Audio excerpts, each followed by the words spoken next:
আসসালামু আলাইকুম, আসাদুল্লাহ বলছি এমবিবিএস ফোর্থ ইয়ার। এটা হচ্ছে আমাদের নরসিংদী জেলার নাগরাকান্দি ব্রিজ। তো এই নাগরাকান্দি ব্রিজে এটা হচ্ছে সানফ্লাওয়ার গার্ডেন এমনকি আপন রিসোর্ট। তো আসলে এক অসাধারণ মনোমুগ্ধকর সৌন্দর্যের লীলাভূমি।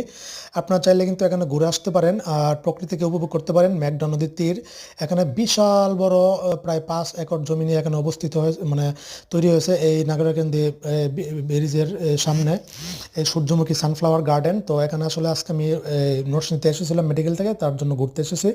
বাগানের মালিক থেকে ইনভাইট পেয়েছিলাম। তো আসলে তো দেখতেছেন যে কত সুন্দর এক মনোমুগ্ধকর দৃশ্য। তো আপনারা বাংলাদেশের সব প্রান্ত থেকে হাজার হাজার পর্যটকরা এখানে ঘুরতে আসেন, এমনকি উপভোগ করতে আসেন প্রকৃতিকে। তাছাড়া সানফ্লাওয়ার এক গার্ডেনের সূর্যমুখী ফুল কিন্তু এখন সুন্দরভাবে ফুটেছে, এমনকি আপনারা চাইলে এখন ঘুরে আসতে পারেন। আর এখানে অনেক বাগান আছে যেগুলি আসলে অনেক আগে, 1 মাস আগে ফুল ফুটে আসলে এখন মজে গেছে।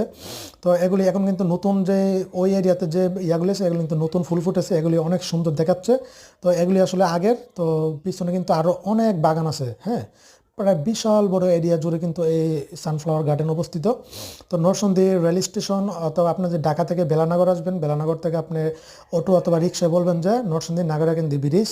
তো এখানে বললে ব্রিজে আনলে ব্রিজের কাছে এই বাগান। তো এখানে একসাথে সানফ্লাওয়ার গার্ডেন আর আছে আপন রিসোর্ট, দুইটা রিসোর্ট একসাথে। তো এক কথায় অসাধারণ। আপনারা আপনার পরিবার পরিজন এমনকি আত্মীয় স্বজন বন্ধু বান্ধব প্রিয়জনকে নিয়ে এখানে ঘুরতে আসেন, প্রকৃতিকে উপভোগ করতে পারবেন ইনশাল্লাহ। তো সকলকে দাওয়াত রইল আমাদের এই নরসিংদীতে। আর নাগরাকান্দি ব্রিজের ওই পাশে তো ওইটা তো একদম অসাধারণ। স্বপ্নচুয়া গার্ডেন, তারপরে হচ্ছে আপনার গোল্ডেন পার্ক, তারপরে চেয়ারম্যান গার্ডেন, সব কিছু পর্যটন বিনোদন এরিয়া হচ্ছে ওই পাশে, নদীর ওই ব্রিজের ওই প্রান্তে। ওইটা অসাধারণ। তো এই ছিল। তো সবাই ভালো থাকেন, সুস্থ থাকেন। আসসালামু আলাইকুম।